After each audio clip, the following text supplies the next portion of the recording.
আজকে আমরা বাইবেলের একটি গল্প দিয়ে আমাদের অনুষ্ঠান শুরু করব।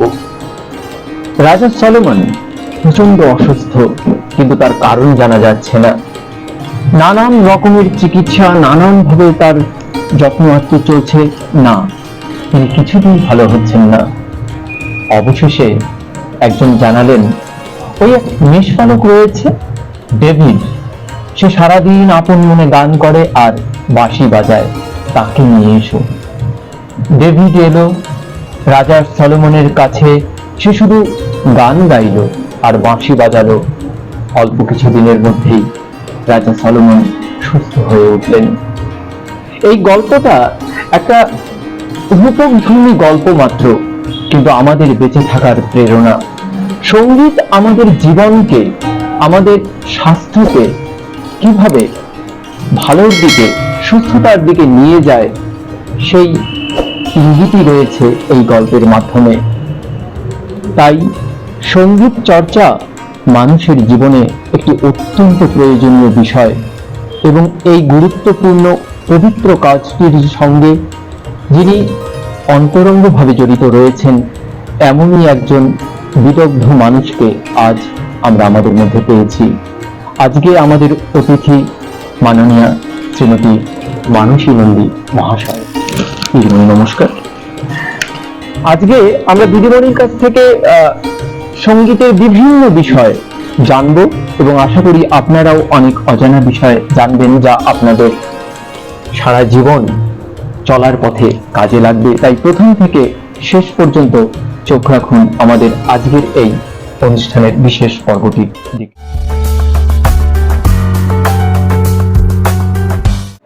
আচ্ছা দিদিমণি, আমরা যে বিষয়টি জানতে চাইবো প্রথমেই, যে আপনার যে সংস্থা সুর ও বাণী, এটি তো বর্তমানে একটি পরিচিত নাম, এবং এই প্রতিষ্ঠানটি এই যে আজকে একটা বিশাল মহিমীয় হয়ে উঠেছে, তার পেছনে তো নিশ্চয়ই একটি ইতিহাস রয়েছে। সেই ইতিহাসটি যদি প্রথমে আমাদের একটু সংক্ষেপে জানান। অ্যাকচুয়ালি আমি খুব ছোটবেলায় বাবাকে হারিয়েছি। তারপরে মায়ের অনুপ্রেরণাতে আমার গান শেখা খুব ছোট্ট বয়স থেকে, এবং গান শিখে আমি গান শেখাবো এরকম চিন্তা ভাবনা তখন ছিল না। আমি খুব দূরে গিয়ে গান শিখতে পারিনি, কুচবিহারের মধ্যেই আমি শিখেছি, যেহেতু ছোটবেলায় আমার বাবা ছিলেন না। তো কুচবিহারে যত স্বনামধন্য টিচাররা রয়েছেন, শ্রী জনার্দন সরকার, শ্রীমতী অঞ্জলি সাহা, শ্রী সরোজ মজুমদার, আমি এনাদের স্নেহ পেয়েছি গানের ক্ষেত্রে, এবং সেটুকু নিয়ে আমি চলছি। 1986 থেকে আমার স্কুল শুরু হলো। আমার মাস্টারমশাই বললেন যে বাড়িতে একটা স্কুল করো, যাতে গ্রামের বাচ্চারা এসে খুব অল্প পয়সায় গান শিখতে পারে, এরকম।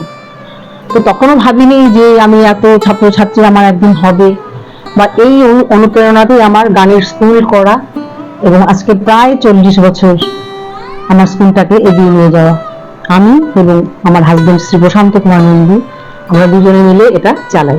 বাহ, একটা দীর্ঘদিনের ইতিহাস এবং পথ চলা সত্যি সবাইকে উদ্বুদ্ধ করে সামনে এগিয়ে চলার ক্ষেত্রে। তো বিশেষভাবে যদি বলা হয় যে এই যে সঙ্গীত শিল্পী হয়ে ওঠা, তার পেছনে কারোর অবদান বা অনুপ্রেরণা, বিশেষভাবে যে তাকে সামনে রেখে বা তার অনুপ্রেরণায় আজকে নিজেকে এইভাবে গড়ে তোলা, সেই সম্পূর্ণ আমার মা। আজকে মায়ের অবদান যেটুকু আমার ছিল ভেতরে, যেটুকু আমি পেয়েছিলাম, সেটাকেই পাথরে করে আমার এগিয়ে চলা। আমার শিক্ষকরা তো আছেন, ছিলেন, এখন ওনারা নেই কেউ, ওনাদের সাহচর্য আমি প্রচুর পেয়েছি, এবং কুচবিহারের সমস্ত যত আমার বন্ধু বান্ধব গানের জগতে সবার আমি প্রেরণা পেয়েছি। এটাই আমার অনুপ্রেরণা, এবং সর্বোপরি হচ্ছে আমার মা। আরেকটা বিষয় খুব গুরুত্বপূর্ণ যেটা আমি জানতে চাইবো, যে আজকাল সঙ্গীত চর্চা বা অন্যান্য বিষয়েও অনেকেরই অনেক উৎসাহ রয়েছে, এবং উৎসাহিত হয়ে বা হুজুগেও অনেকে হয়তো যুক্ত হয়ে যাচ্ছে, কিন্তু আমি সেই বিষয়টায় যাচ্ছি না। আমি একটু গভীরে, যে একজন যথার্থ শিল্পী হতে গেলে তার কতটা অধ্যবসায়, কতটা সাধনা দরকার, এবং কিরকম মানসিকতা থাকা দরকার, সেই বিষয়টি যদি একটু আলোচনা করেন। অ্যাকচুয়ালি যখন আমরা সঙ্গীত চর্চা শুরু করেছিলাম তখন পরিস্থিতি ছিল সম্পূর্ণ আলাদা। আর এখন বাচ্চারা গান শিখবে, তৈরি হবে, ওদের সেই অবকাশ নেই। আমরা যতটা রেয়াজ করতে পেরেছি, আমাদের সময় পড়াশোনাও ছিল, প্যারালালি আমাদের গান করতেই হবে। অভিভাবকের যেমন একটা ইয়ে ছিল যে গানটা প্র্যাকটিস করতেই হবে, এখন অভিভাবকরাই বলেন যে আগে পড়াশোনা করো, পড়াশোনা করে ডাক্তার হও, ইঞ্জিনিয়ার হও, এই হও, ওই হও। গান বাজনা কেমন ক্লাস 9 পর্যন্ত হলো, ব্যাস গান হয়ে গেল, এখন গান করলে আর পড়াশোনা হবে না, কাজেই এই পর্যন্ত গান। এখন তো এখানে আমাদের টিচারদের কিছু বলার নেই, কারণ গার্জেনরাই ভালো বুঝবেন। কিন্তু আমি গান শেখার পাশাপাশি গান শোনার প্রয়োজনীয়তা আছে। এখন যেটা বাচ্চারা ইউটিউব আছে, এখন সমাজ মাধ্যম অনেক অনেক কিছু আছে, কিন্তু কি বাচ্চারা গান শোনার সঠিক সময় পায় না, এবং গান শুনবে বলে গান শোনে না। গান যেমন গাওয়ার জন্য যেমন চর্চার প্রয়োজনীয়তা আছে, সেরকম প্রচুর গান শোনার দরকার আছে, তবে একজন ভালো শিল্পী তৈরি হতে পারে। তো আমরা জানলাম যে সঙ্গীত সাধনা যেমন দরকার আছে, এবং এটাও একটা সাধনা। এই যে আমি শুনছি মনোযোগ দিয়ে এবং আশ্বস্ত করছি, এই টোটালটা সম্পূর্ণ বিষয়টা নিয়ে। এবং আমি আরেকটা অ্যাড করে দিচ্ছি যে আমাদের যারা দাদামণি দিদিমণি রয়েছেন, তাদের গুরুত্বপূর্ণ পরামর্শগুলো মেনে চলা। আগেকার দিনে যেরকম হতো যে গুরু বাক্য বেদ বাক্য, তার অন্যথা করা যাবে না। তো আমাদের যারা পথ প্রদর্শক, তাদের কথা যদি আমরা নতশিরে মেনে চলতে পারি, তাহলেই ভবিষ্যতে মাথা উঁচু করে কিন্তু আমরা বাঁচতে পারবো।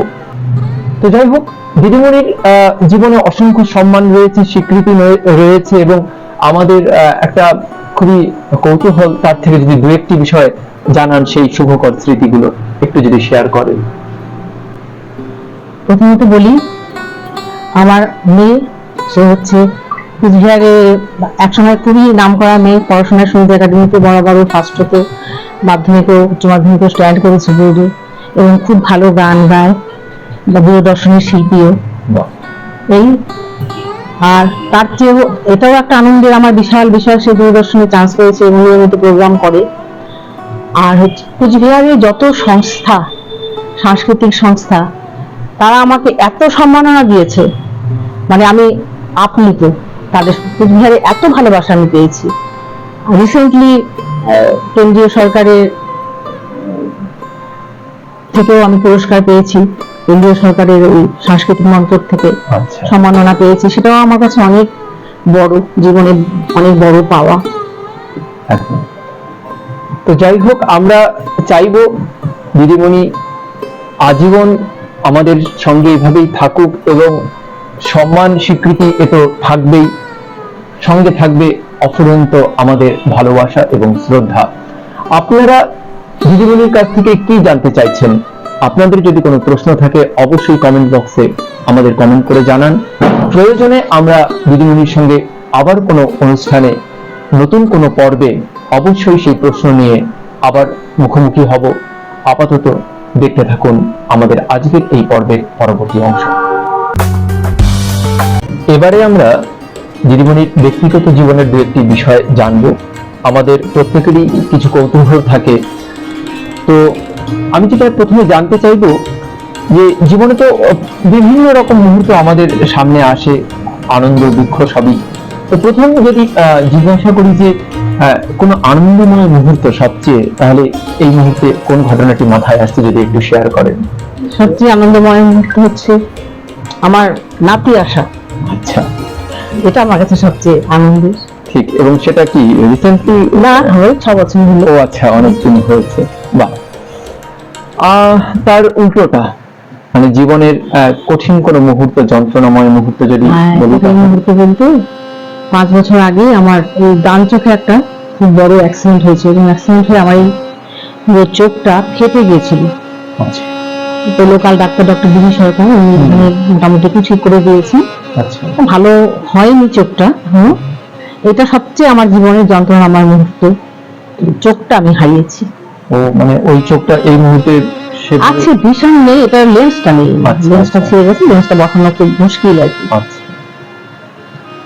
তো এবার যে বিষয়টি বলবো, খুব একটা বিষয়, আরেকটি বিষয়কে মাথায় রেখে প্রথমে জিজ্ঞাসা করবো যে আপনার স্ট্রাগল পিরিয়ড যদি বলি, একটা তো সময় থাকে প্রত্যেকের, একটা হার্ড পিরিয়ড আমাদের পার করতে হয়, সেই সময়টার কথা যদি একটু সংক্ষেপে আমাদের জানান। স্ট্রাগল পিরিয়ড আমার ছোট থেকেই, খুব ছোটবেলা বাবা মারা গিয়েছেন, মা জব করতেন একা, আমরা অনেক 5 বোন, এভাবে স্ট্রাগল করতে করতে আমি বাংলা অনার্স নিয়ে গ্রাজুয়েশন করেছি। সেই সময় কিন্তু চাকরি বাকরি চেষ্টা করিনি, স্ট্রাগল তো সারা জীবনই চলবে, তবে এখন কিছুটা ক্রিয়াবস্থা নিয়ে এস্টাবলিশড হয়ে গেছে, এই আর কি। এখন ভালো সময় চলছে, দীর্ঘদিন স্ট্রাগল করেছি, একদম। এখন ঠিক আছে। তো যে কথাটা বলছিলাম যে খুব একটা প্রাসঙ্গিক কারণে প্রশ্নটা, যখন এইরকম মুহূর্ত আসে যে নানান দিক থেকে মানসিক চাপ, প্রতিকূল পরিস্থিতি, এইরকম একটা হার্ড পিরিয়ডে সঙ্গীত আপনাকে কতটা সাহায্য করে বা করে চলেছে, সঙ্গীত কিভাবে আপনার পাশে থাকে, কিভাবে সেখান থেকে আপনি সাহায্য পান, সেই বিষয়টি যদি একটু আমাদের জানান। সঙ্গীত থেকেই আমি সব পেয়েছি, আমার জীবনে যা কিছু পাওয়া সবকিছু সঙ্গীত, দুঃখ বেদনা আনন্দ সবকিছুতে সঙ্গীত আমার সঙ্গে ছিল, এখনো পর্যন্ত আছে, আমারও আশা করি থাকবে। সঙ্গীতই আমার পরম বন্ধু। ঠিক। আরেকটি যেটি বিষয়, এবার আমি একটু বিস্তারিত জানতে চাইবো, প্রত্যেকের ক্ষেত্রে সঙ্গীত সাধনার প্রয়োজনীয়তার দিকগুলো। আমরা তো খুব ক্যারিয়ারমুখী হয়ে গেছি আজকাল, তো সেই জায়গায় দাঁড়িয়ে, এই আর্থসামাজিক প্রেক্ষাপটে দাঁড়িয়ে সঙ্গীতের প্রয়োজনীয়তার দিকগুলো যদি একটু তুলে ধরেন। প্রয়োজনীয়তা বলতে যে কোনো সাবজেক্টেরই তো প্রয়োজন আছে এবং চর্চার প্রয়োজন আছে, সে আমরা অঙ্ক বলি, বাংলা বলি, যে কোনো সাবজেক্ট, গান, তবলা, বাঁশি, সবকিছুতেই চর্চার ভীষণ দরকার। কিন্তু এখন আমরা যেই সামাজিক অবস্থার মধ্যে এসে দাঁড়িয়েছি, এখন বাচ্চাদের সেইভাবে প্র্যাকটিস করতে বলা, সেইভাবে রেয়াজ করতে বলা, আমরা বলি, যথাসাধ্য বলি, কিন্তু তারা সেই সময়টুকু পায় না। এখন গার্জিয়ানরাও খুবই দূর দূরে ব্যস্ত বাচ্চাদের নিয়ে, বাচ্চাদের এস্টাবলিশ করতে হবে, কাজে সাইডে সব বাদ দিতে শুধু পড়াশোনা করো। আমি আগে বললাম যেটা, আমাদের সময় তো এটা ছিল না, আমাদের সময় ছিল যে গান শিখবে, রেয়াজ করতেই হবে, তবলা শিখবে, তবলা বেলা বসতেই হবে, এরকম একটা ব্যাপার ছিল। কিন্তু এখন সেটা না, গানটা গান বা বাজনা বা অন্য সাইডের যেগুলো আছে আর কি এডুকেশন, সেগুলো সব সাইডেই রাখা হয়, ওগুলোর কোনো গুরুত্ব এখন আমি মনে করি এখনকার দিনে সেগুলোর কোনো গুরুত্ব নেই। চর্চা তো করতেই হবে, কিন্তু ওই যে পরীক্ষা দিবে ওইটুকুই চর্চা, মানে আমার দীর্ঘদিনের অভিজ্ঞতা আমি যা দেখছি। মানে এখন থেকে 30 বছর আগে আমার মেয়েরা এখন তারা শেখাচ্ছে, কিন্তু এখন কোন স্টুডেন্ট সেরকম তৈরি হচ্ছে না, একমাত্র কারণই হচ্ছে এটা। একদম। তো এখানে আমি একটা বিষয় শুধু স্মরণ করিয়ে দিব, দিদিমণি যে শব্দবন্ধটা যোগ উচ্চারণ করলেন, এই যে ইঁদুর দৌড়, এই প্রতিযোগিতার ইঁদুর দৌড়ে কিন্তু আমরা হারাচ্ছি আমাদের সন্তানকে, আমাদের ভবিষ্যৎ প্রজন্মকে। রিসেন্টলি যারা খবরের কাগজে চোখ রাখেন জানবেন যে কোটায় প্রতি বছর অসংখ্য ছাত্র সুইসাইড করছে, মানসিক চাপ নিতে পারছে না। কে দিচ্ছে তাদের সেই মানসিক চাপ? আমরাই, আমাদের মতোই অসচেতন কিছু অভিভাবক। তো আমাদের কিন্তু সময় এসেছে সেই ভাবনাটাকে পাল্টে ফেলার, এবং সেক্ষেত্রে বোধহয় সঙ্গীত মানসিক যে প্রশান্তি তা আনার ক্ষেত্রে একটা গুরুত্বপূর্ণ ভূমিকা পালন করতে পারে। এবং সেই প্রসঙ্গে আমি বলবো আরেকটি প্রশ্ন, যে যারা একটু সচেতন আছেন অভিভাবকরা, তাদের কতটা গুরু দায়িত্ব রয়েছে সন্তানদেরকে এই সংস্কৃতি জগতের সঙ্গে যুক্ত করিয়ে দেওয়ার ক্ষেত্রে, কি ভূমিকা নেওয়া উচিত আপনি কি মনে করেন?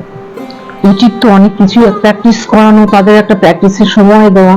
এবার আমি দেখছি রোববার ক্লাস হবে, রোববার 10টায় ক্লাসে আসবে, 11টায় টিচার আছে, 11টা থেকে 2টা পর্যন্ত পড়বে, তারপরে 3টা থেকে 5টা অবধি পড়বে, 5টা থেকে 7টা অবধি পড়বে, 7টা থেকে 9টা অবধি পড়বে। রেয়াজ করবে কখন? স্কুলে এসে আধ ঘন্টা ক্লাস করবে, সেই সময়টা তাদের হাসপাস শুরু হবে, টিচার এসে বসে থাকবে। গার্জিয়ানরা তো টিচার ঠিক করেন, বাচ্চাকে তারা অবকাশ দেবেন, তবে তো বাচ্চা রেয়াজ করবে, প্র্যাকটিস করবে। এবার কিছু বাচ্চা যেমন ক্লাস 9 উঠে গান ছেড়ে দিচ্ছে, আমরা একটা সময় তাদের সঙ্গে যোগাযোগ করলে বলছে হাঁপিয়ে উঠছি, ভীষণ বোরিং ফিল করছি পড়াশোনা করতে করতে, অন্য কিছু নেই। কিন্তু গার্জিয়ানদের এটা বুঝতে হবে যে তাদের একটা সাইডে কিছু একটু রাখতে হবে, রিল্যাক্স পিরিয়ড তাদের, একদম যে যেটা ভালোবাসে, গান ভালোবাসলে গান, নাচ ভালোবাসলে নাচ, তারপরে রিল্যাক্সেশন, তাদের সারাদিনের পড়াশোনা স্কুল এগুলো করে তারা আধ ঘন্টা সময় রিল্যাক্স করবে। একদম। সেই জন্য এই সাবজেক্ট গুলো তাদের একটু ধ্যান দেওয়া উচিত। যে বাচ্চারা ভীষণ মানে এইসব দিক দিয়ে পিছিয়ে যাচ্ছে এবং মানসিকভাবে বিধ্বস্ত হয়ে যাচ্ছে, শুধু পড়া পড়া আর পড়া। ঠিক। এই সেই জন্য অভিভাবকদের আমি বলবো একদম। তো ওনারাও একটু সচেতন হন হ্যাঁ, যে ওর 12 জন টিচার, আমার মেয়ের 13-14 জন লাগবে, এটা না করে মেয়ে কতটা পারে, কতটা নিতে পারবে সেটার দিকে একটু ধ্যান দেওয়া, যাতে বাচ্চাদের জীবন অসহনীয় হয়ে না ওঠে। একদম। এই নতুন প্রজন্ম যারা রয়েছে, ভাবি প্রজন্ম যারা রয়েছে, তাদেরকে একটি সুস্থ ভবিষ্যৎ গড়ে দেওয়া, পথ করে দেওয়ার দায়িত্ব কিন্তু আমাদের।